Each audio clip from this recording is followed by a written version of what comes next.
All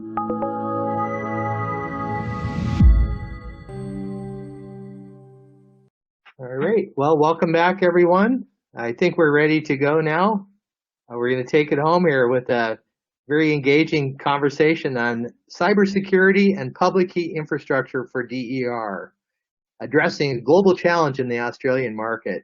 And truer words were never spoken. This is quite the challenge that we face in every territory around this big world about securing our energy resources at home while participating in a global market. Again, one of these things is much easier to say than it actually is to accomplish. And so I'm really excited we have another wonderful panel here and of experts.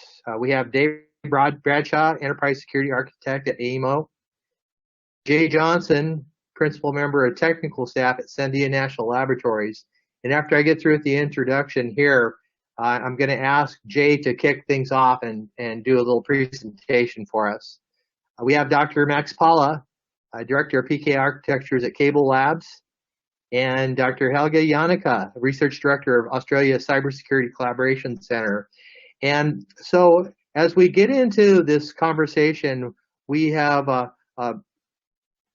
described it as cybersecurity and public key infrastructure for DER. Now, I think many of the remarks that we put together actually pertain to public key infrastructure.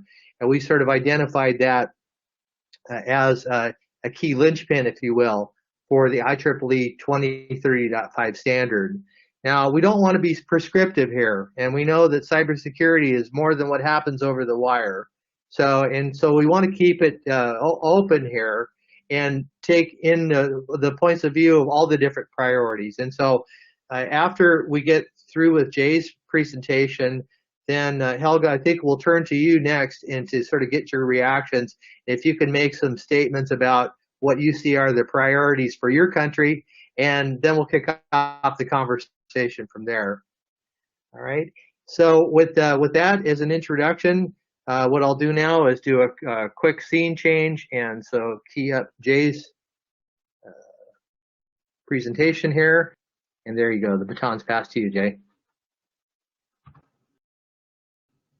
Fantastic. Hopefully you can see the slides. Looks great. All right. Well, thanks, Tom, and thank you, everybody, for the opportunity to talk with you today. Really what I would like to do is open up a discussion about a governance issue regarding public key infrastructure and something that we addressed within the California rulemaking process for this challenge of whether we want to have a single or multiple root CA PKI and the pros and cons of both of those. And so I guess as a means of beginning this conversation, let me collapse something here. A little background on PKI. I think many of you understand this, but just you know, some context for what I'm discussing.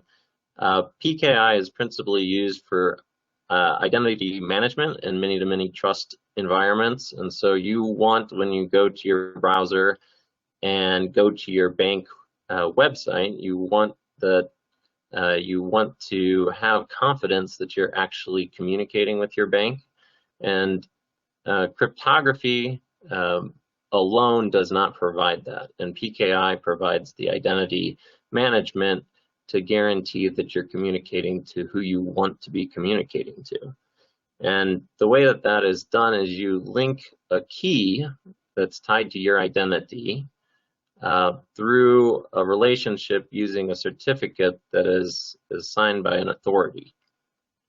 And you can build multiple chains of trust that branch out from a root certificate authority through these intermediate certificates, so that you have a chain that essentially provides you with the confidence that you're communicating with who you want to. And you know, a lot of us are well aware of the little lock that appears in your browsers that indicates that you're having encryption, but that also indicates that you're communicating to who you expect. And one of the things, like Chrome browsers and things like that, is when you don't have that lock, it'll warn you that you could be potentially at risk of a man-in-the-middle attack or some other attack there. And so what's challenging and interesting within the DER ecosystem is that we have a situation where there are many grid operators, I think, north of 3,000 utilities in the United States, and there are dozens, if not more, DER manufacturers for the US. And so there are issues of scalability and cost associated with building out a PKI for 2030.5. And so the question is, how many root CAs do we want to deploy? And what are the pros and cons of choosing that number?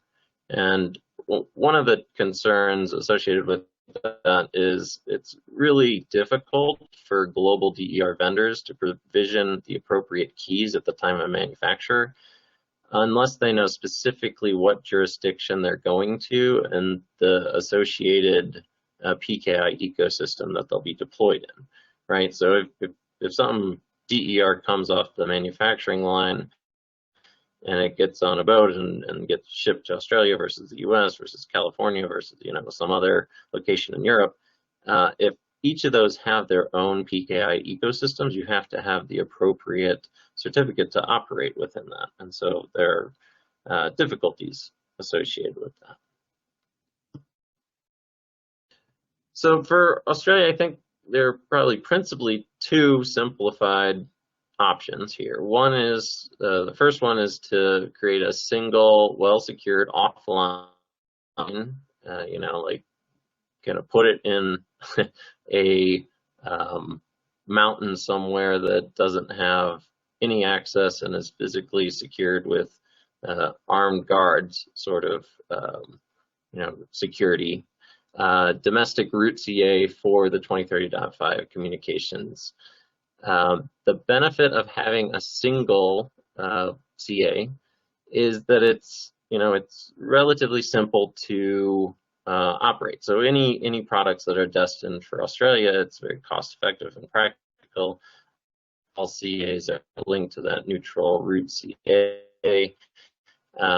All the grid operators will then operate intermediate CAs, and they can provision their own clients and servers as appropriate. And really, it's you don't lose a lot in terms of your management abilities in terms of whitelisting and blacklisting products. So in the US version of CZIP, there are no certificate revocation lists, and so it is anticipated that the utilities are going to manage their own revocation processes and essentially whitelist products as they are commissioned and blacklist them if there's some issue that appears. And so I think that this, in terms of the manufacturing process, is easier. An alternative to that, option 2 listed here, would be to have multiple CAs. You don't have a single point of failure, which is perhaps a good thing. The grid operators can create their own certificate authorities. They would have full control of those. They could potentially, add additional security features that would be of interest to them. But that then opens up, you have multiple different versions of these systems. Interoperability can be challenging, and so forth. However, it is something that is possible, and regardless of that, probably DER equipment in the future is going to need the ability to uniquely generate key pairs in the field and then issue a certificate signing request to the appropriate CA during that commissioning process.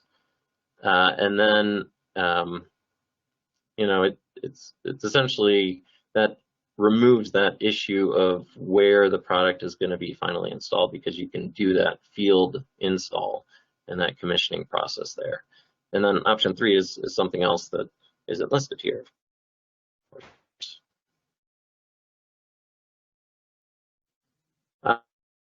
And this is really my last slide, I just want to point out that there are some other resources out there as you're considering the ecosystem. This comes out of the ISO 15118-2 standard, which is going through and perhaps recently finally updated to the 15118-20 standard. And they have a similar situation where as vehicles, electric vehicles are being manufactured, they don't know what service providers the driver is going to be working with. And they also want the ability to basically have the credentials associated with the PKI on the vehicle. And so as you plug in, it transfers that cryptographic material or does that handshake and authenticates appropriately. And this is very, very similar to the situation that we see here for the DER ecosystem. And so taking a look at some of the challenges that they've faced and their solutions to that, I think are worthwhile. Secondly, there are some IEC documents out there that you can learn. You can learn a lot about these key life cycles and management of PKI and cryptographic materials, so worthwhile. And then there are a couple of Sandia reports for those that are interested in data in transit, cybersecurity, and recommendations for trust in the DER ecosystem. So that's it from me, Tom. So maybe let's, hopefully that provides a interesting topic of discussion for the group. Absolutely. Yeah, I just wanted to add a couple of comments before I turn it over to Helge. As the operator of the only publicly available PKI system for the IEEE 2030.5 protocol that I know of, SunSpec has taken its cues because we have a large number of manufacturers in our group. We take our cues from our members, and what they tell me, some, in terms of inverter manufacturers, there's about 40 of them, but in total, there's probably 80 or 90 of them, manufacturers, that is. And what they tell me is that as global manufacturers, I mean, yes, they have the 3,000 utilities to deal with in the U.S.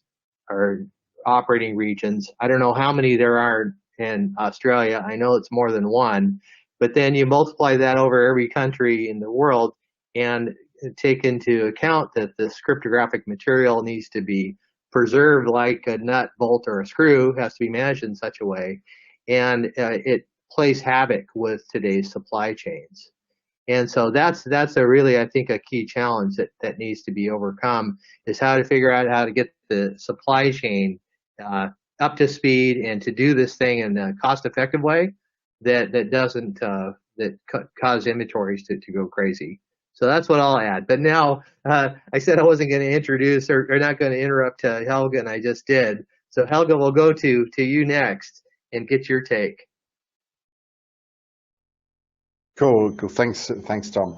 Jay, that was a great intro actually to this in terms of the leading slides here. So very much appreciated that you put the slides together and I didn't. So absolutely brilliant.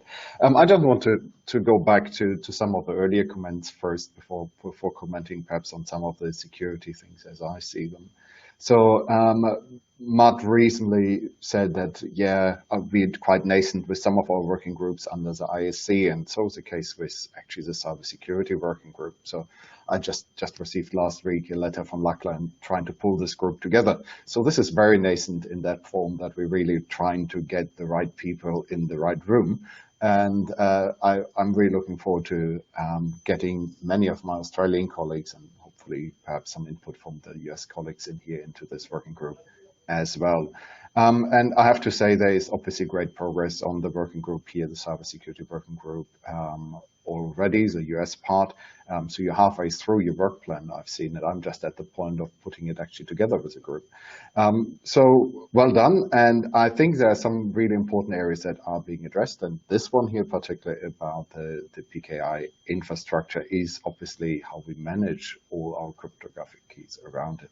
For me, I think to go back to some of the main concerns in here is One of the key things I have a bit of a bug about is patching. So I'm mainly coming from the industrial control system space, and patching is really a nightmare over there and usually not done. So I think the key part for me is how does a patching regime fit in, and how are patches also authorized as they actually go through, how you verify that the patch is really the right patch once that ability is built in.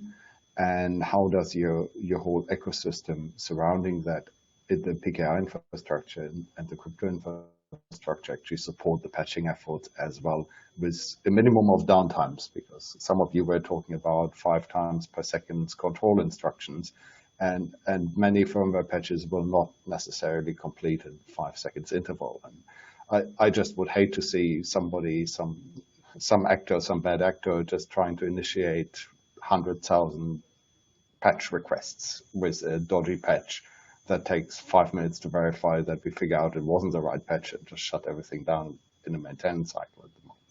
So that's the kind of thing that would keep me awake at night at this point. The other one is just to pick up on Jay's comments here, really, with the certificate authorities and the choices. Denial of service attacks against certificate authorities are not unheard of. So what the redundancy is in there, given that we in Australia don't necessarily have very fast communication links to start with, so 3G, there will be more with 4G and 5G coming now, but it's perhaps not as fast as the Californian colleagues have over in the US. And any latency that we actually then introduce, or denial of service attacks against that, would introduce in there as well in terms of the jitter. That can create problems if you're really looking at fast control in the wrong scenario. And the last thing I really wanted to point out is here supply chain. So sometimes we're a bit cagey with our supply chain, where things are coming from and devices are coming from. So for my short period here in Australia and looking at the ecosystem, I have to say that we pay a lot of effort on looking where we buy products from, but we don't really understand the whole deep supply chain behind it. So supply chain security is one of the big issues, and also then understanding what happens if this changes. So if influences in the companies that actually aren't core part of the supply chain change, and you have patches enabled, well, how is that controlled? What is happening afterwards once these things are already installed? So I think that are some of the parts where I'm really interested in. And what I observe is I think that the focus is really on comp security. So what happens between devices and the communication. There's a huge focus on that communication security, but I think there are equally other security issues surrounding the devices and the management of devices. And as Jay said, how we corporatively set up, or as a country set up to deal with certificate authorities as well, is equally important issues, I think, in that cybersecurity discussion. And Tom, yeah, I think I'll leave it as that. I hope that gave some food for thought in here as well, and was a bit of a starting point for discussion. Well, perfect. We're going to continue on this on the PKI thread for just a moment, but then we have some rich areas to mine after we're done with that. Next, I think I will go to Dave Bradshaw. If you can just follow up with Helge, and again, the requirements or the trends or the needs that you see.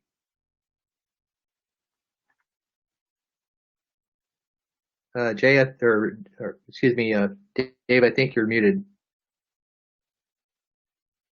You don't appear to be muted, but I can't hear you.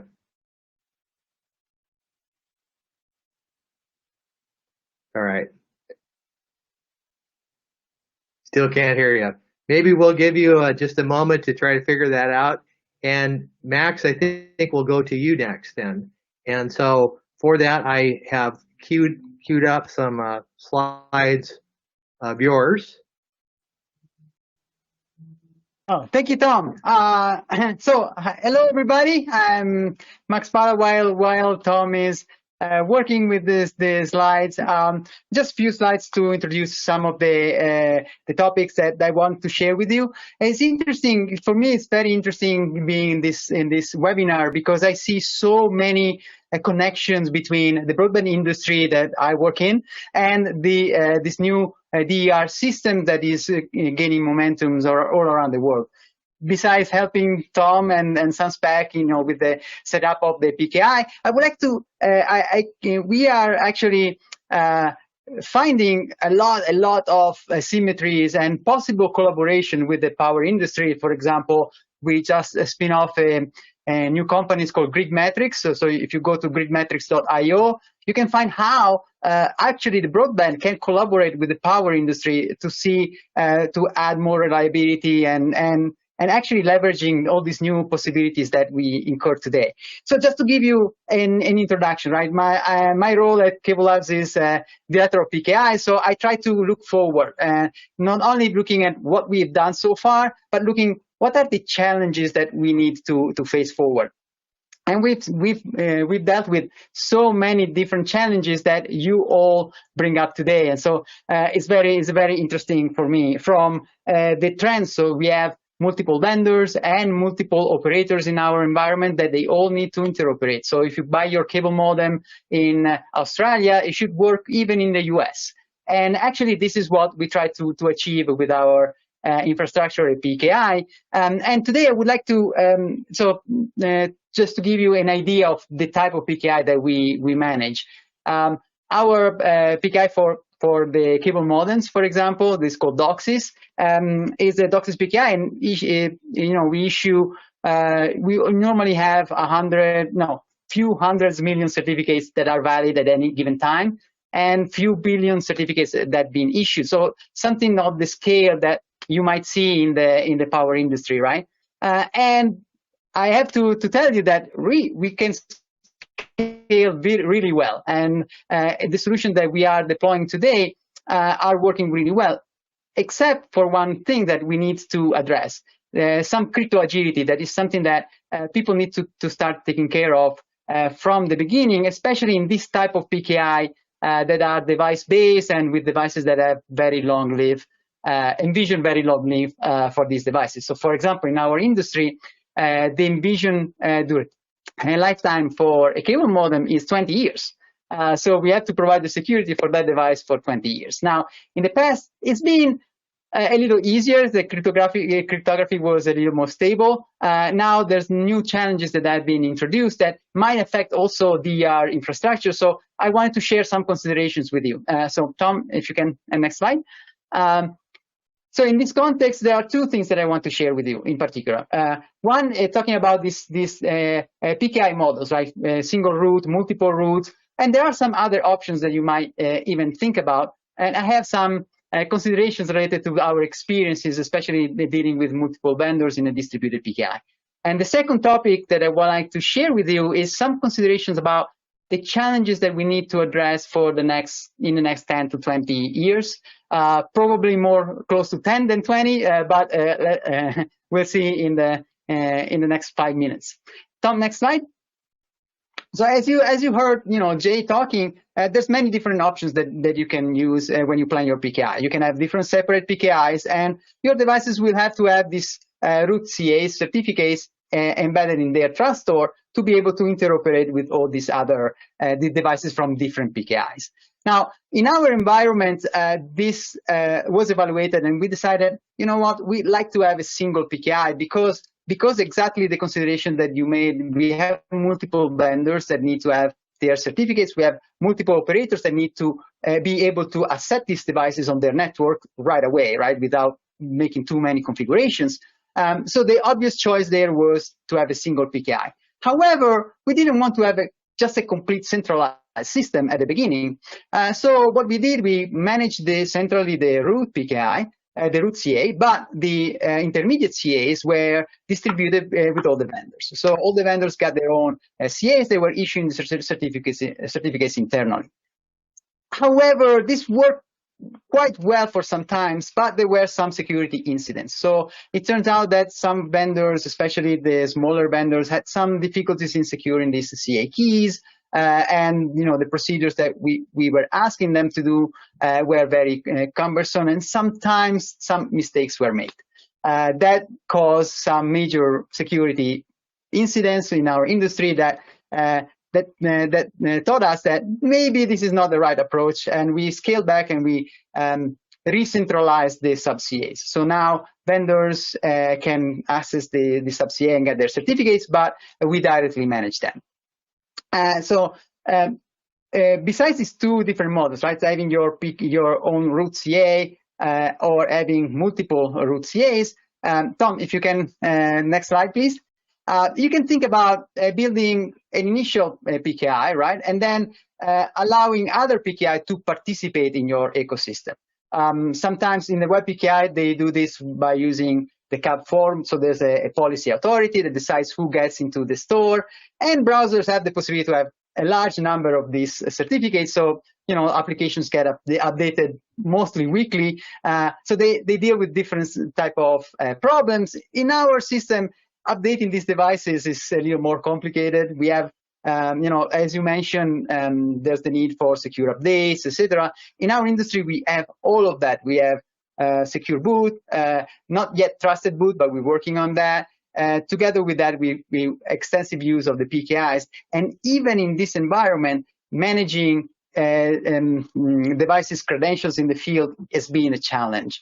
From revocation checking, which was up to now not really used because it's very complicated and might add some complications for the operators.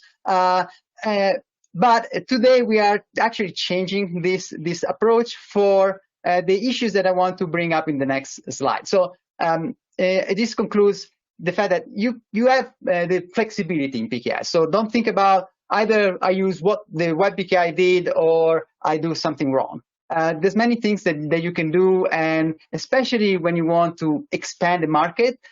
So, you know, like bridge CAs, etc., can be used, for example, across national PKIs, for example, or across enterprise PKIs. Why not?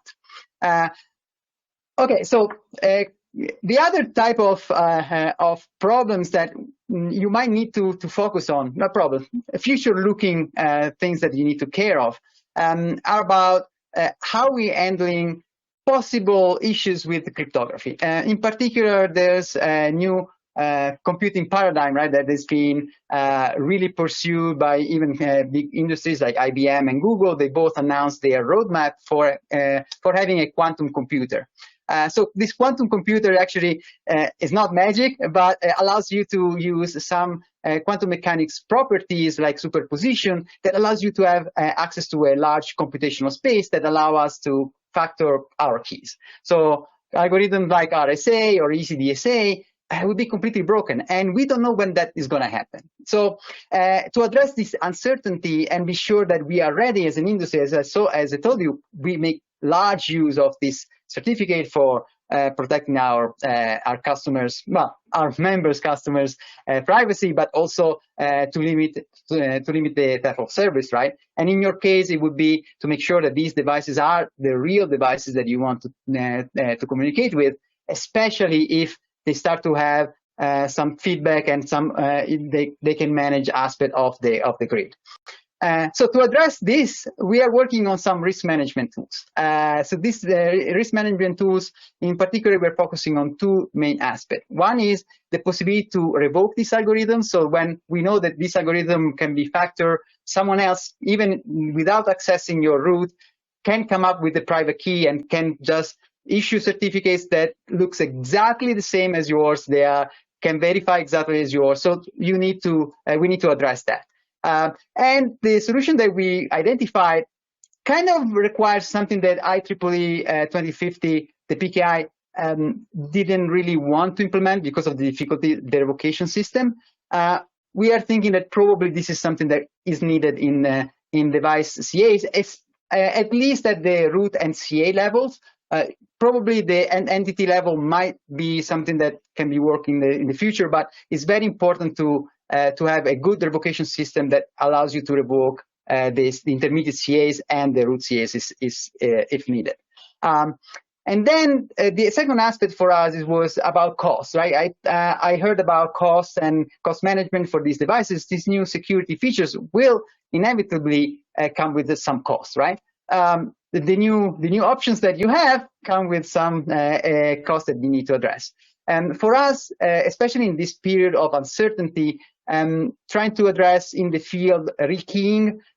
There might be some risk associated with that because we don't know when our current cryptographic algorithm will be compromised. So we are starting to do something to include devices that cannot be upgraded, but at the same time we are trying to push for the standardization of what we call hybrid certificates, or certificates that have multiple keys. So we can pre-deploy not just one key in a device, but maybe two different algorithms. And this allows us to always be sure that, combined with the algorithm revocation, that we have a consistent risk management across the whole ecosystem, right? And why can we do that? Because we have a centrally managed policy, right? There's PKI and a policy associated with that. So a very strong control on the policy authority. This gives you the possibility to help the whole ecosystem. Instead, when you have separate PKIs, this might be something that can create a more problem or more work in the ecosystem to upgrade everything if it's not centralized. And this is basically everything for me, Tom. So these are the few things that we need to address, and especially for device PKIs, the continuity of the service without the disruption because of cryptography issues is very important, and something that we really hope that the work that we do, we see the same problems not just in our environment, right?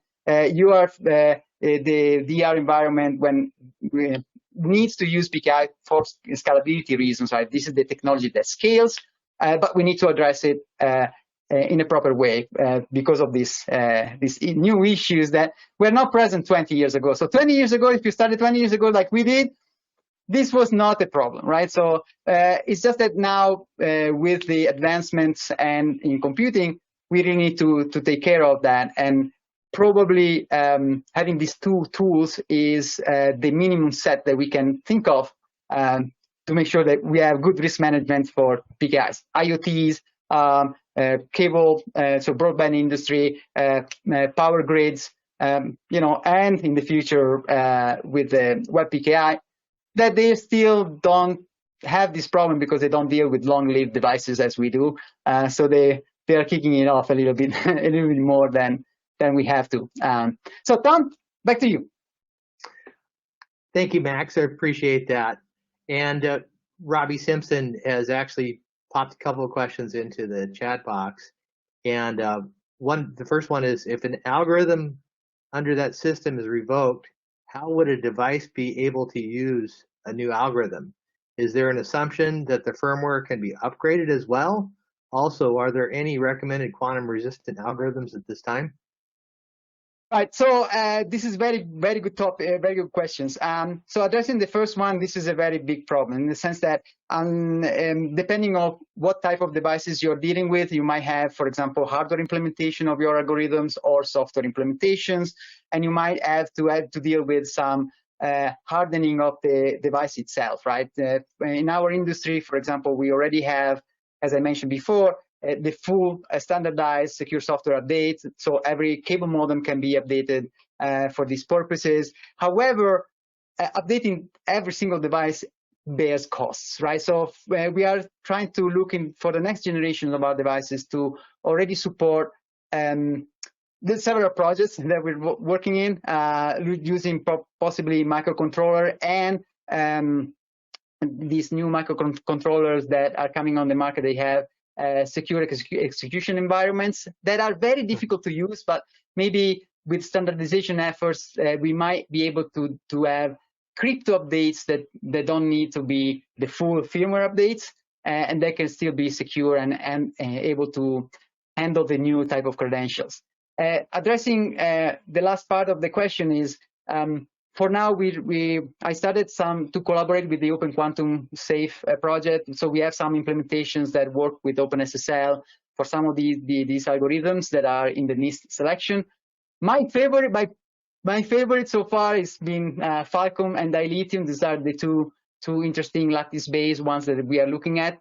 There are some others, but others have different characteristics. So for example, in Sphinx, that is an hash base, very secure, but certificates are huge, right? So signatures are huge. Public keys are super simple, but signatures are 20 or 40 Ks big. So not really usable in our environment. Lattice-based seems to be fairly well constrained in sizes, and the use of hybrid certificate allow us to do forward and backward compatibility type of design for our certificates, and that's what we are hoping to plan for, to make sure that we don't leave devices in the field that cannot communicate, but at the same time we can upgrade the full ecosystem when it's needed. Very good. Okay, well, at some point, I don't know if it's going to be tonight, I'd like to address the topic of how digital certificates, the required digital certificates, are used within 2030.5, which I think is germane to this conversation. But to get to the point of why these certificates are long-lived. But don't want to do that right now because Dave, I want to see if you're available to come back. Have you got me this time? Ah, you sound great. Yeah, fantastic. Okay. Yeah, the demo gods are out today for sure. I'd sort of have to go back to really what Helge was saying, really about some of the different ecosystem security issues that we have. PKI is obviously a set of controls that are performing addressing different threats that we have in the DER ecosystem. And device security, which is, some of the 4755.2 has called out a couple of, specific areas in device security that can help the ecosystem itself and communications. And at the moment, PKI is, providing a lot of those security controls in the ecosystem through 2030.5 and CCIP. But I do think that some of the challenges that we have, particularly with PKI, and as the market becomes more mature and devices become more mature, we can expect that the threats are also going to move along. So that means having appropriate abilities to update devices, to provide new cryptographic algorithms as required, and also some of the other security controls that might actually be provided or work work together with PKI, so like security monitoring and understanding where, if a situation occurs where we have actually been compromised. Now, what are the next steps after that? Is PKI a part of that answer? At the moment, it's probably it probably needs some more thought about how that might actually work in a scaled environment for DER, particularly for Australia. But I would think that there are definitely some lessons from other ecosystems using PKI, the cable area, the web PKI in general, about how revocation works there or doesn't. But those, I think some of those new threats and that we are potentially going to see as the market matures and as the devices get smarter and our threats get smarter as well. There's certainly controls that within the PKI infrastructure that currently exists that could be could be expanded on to help us mitigate those threats. Right. Okay, great. Well, you gave us another good set of list of topics to address. I guess the first thing, let's deal with the revocation issue of 2030.5 certificates, and also, I guess, sort of to set something straight about how certificates work in 2030.5. It doesn't work in the same way it does for your web browser, right? Because the clients and the servers do mutual authentication and an exchange of credentials, and so that's one difference. I think another difference, at least with the stationary DER, it is relatively unlikely or infrequent that they would change to a different DNSP. Now, I suppose, or a different utility.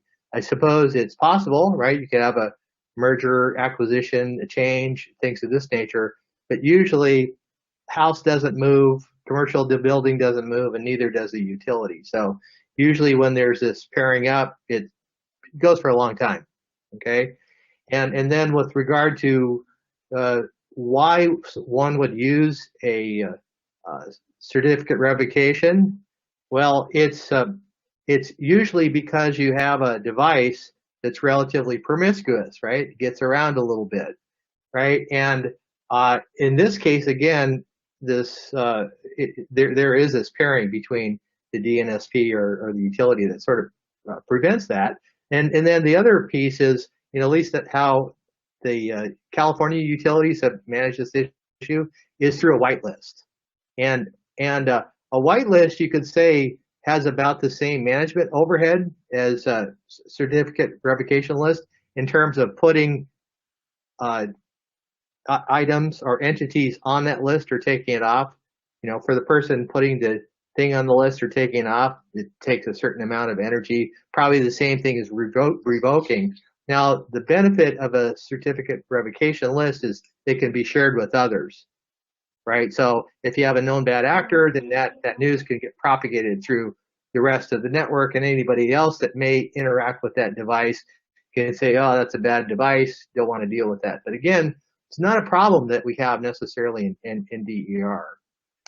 So I just I kind of want to set things straight there, because this is a conversation that gets repeated about 3 times a week in the circles I travel in, right? And which is about what about certificate revocation? We have to start over from the beginning every time.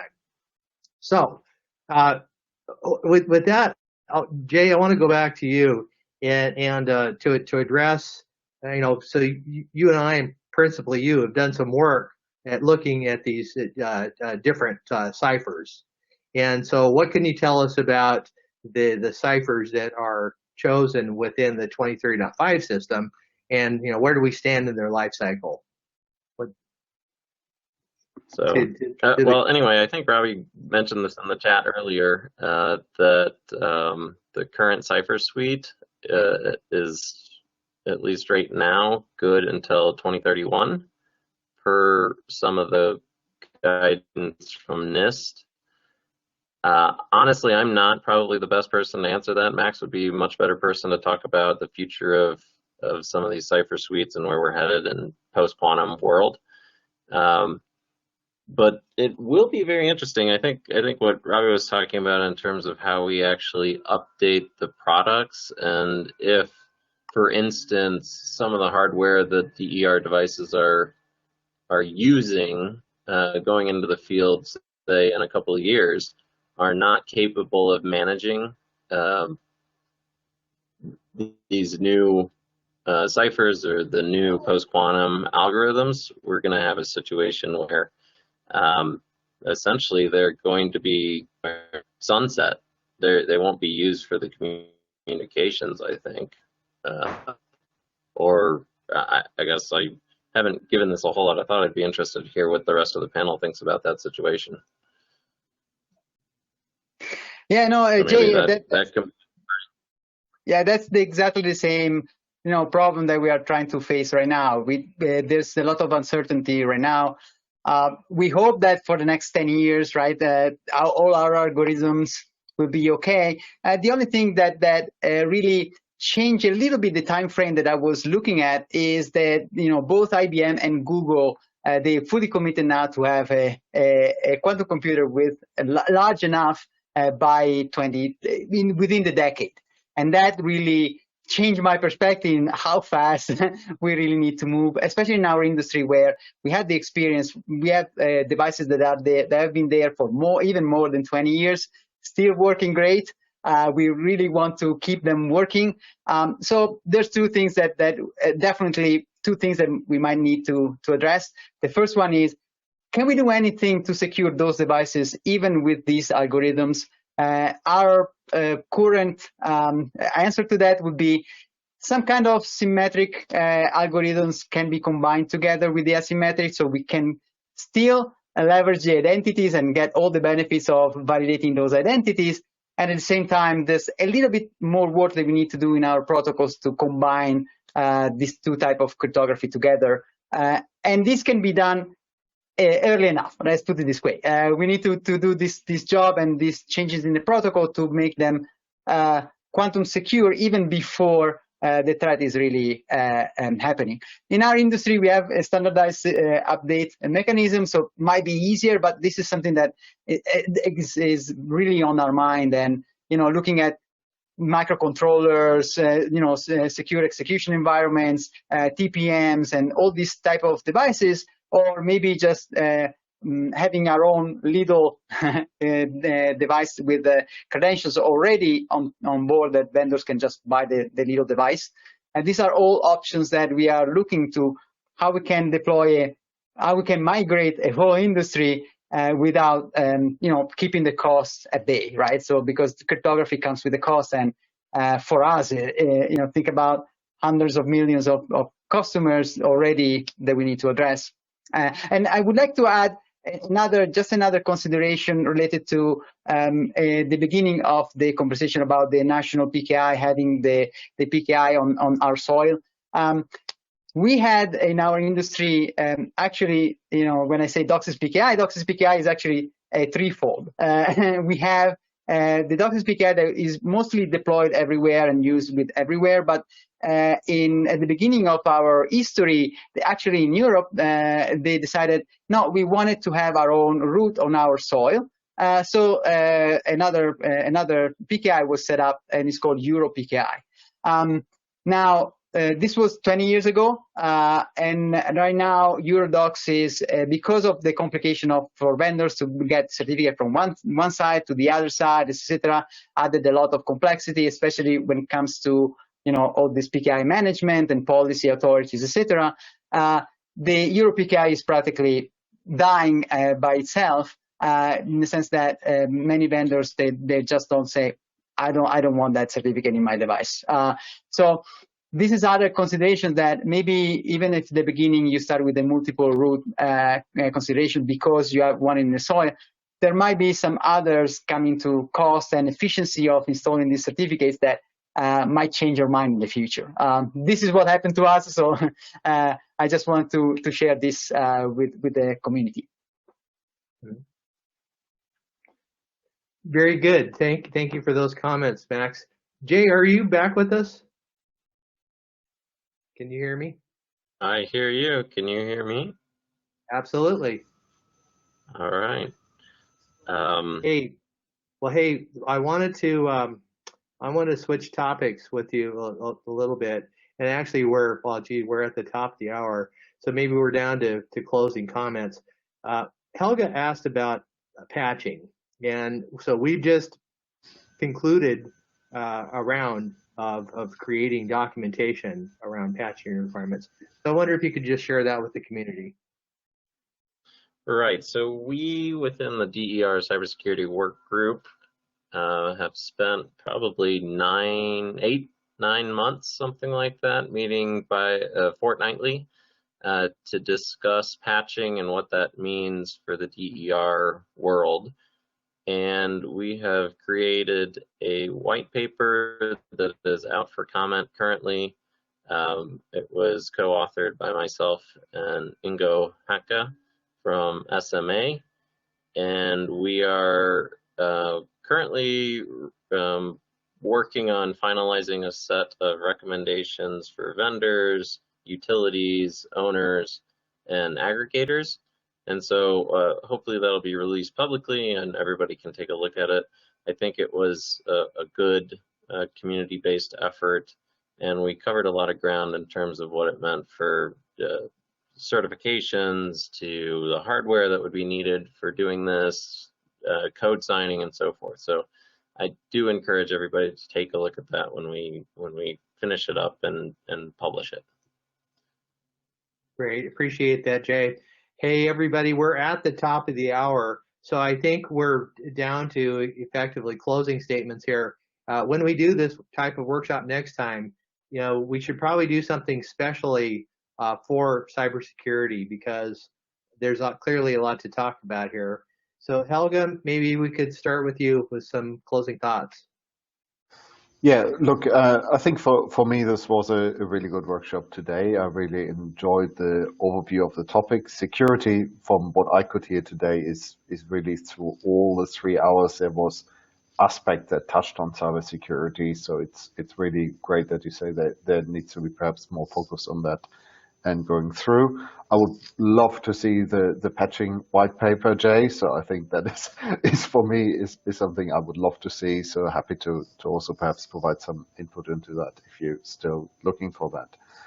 For me, I think it's the start of the journey for the Cybersecurity Working Group here in Australia. So we're really aiming of putting that together in the next 3 weeks with all the constituents. And then I hope that there is an equally good engagement on the cybersecurity front here in Australia as there is from the US colleagues at the moment, which I'm really looking forward to. Excellent. Thank you. All right, Dave.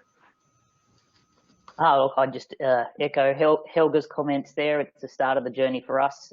There's clearly been a great deal of work that we can leverage, and that's good architecture, is leveraging the lessons of the past and reusing good thought and good designs that have already been done. So looking forward to the next year or so, working with the Cybersecurity Working Group on some of these issues, and certainly welcome any input from the wider community. You bet. Now, this cybersecurity working group that SunSpec and Sandia have been collaborating on, this has been quite an international affair, and so certainly there have been some problems or some opportunities, I should say, that we've been working on that have presented themselves in the United States. But it's clear that this is a global challenge, and so we have brought together a lot of great minds and have done some super work. I mean, we've been through this. We're 4 years into this journey, and I think we've published over a dozen documents now, some of which are being promoted as international standards, and even more importantly, just as good practices. So we, as a follow-up item, I think what we would like to do is create some asynchronous communication channels. So we'll likely be creating a Slack channel so that we can communicate on these various topics, whether it's governance or cybersecurity or PKI or patching and so forth. So we look forward to continuing to collaborate with our European colleagues on these topics, and to do so in a time frame that suits everybody well. And so we're certainly looking forward to doing that. In closing, I want to thank our sponsor, PXiSE. Chuck, thank you so much again for your support and for the great kickoff presentation. I think it framed the conversation well. And I, too, am looking forward to the next one of these sessions and to see the progress that's being made in Australia. And let's make it a race. Let's see if California and the U.S. can keep up with Australia in terms of putting together a great ecosystem for IEEE 2030.5, and more importantly, for distributed energy that we all need to fuel our daily lives and to get us back on the right path of sustainability. So with that, thanks so much, everyone, for your time and attention.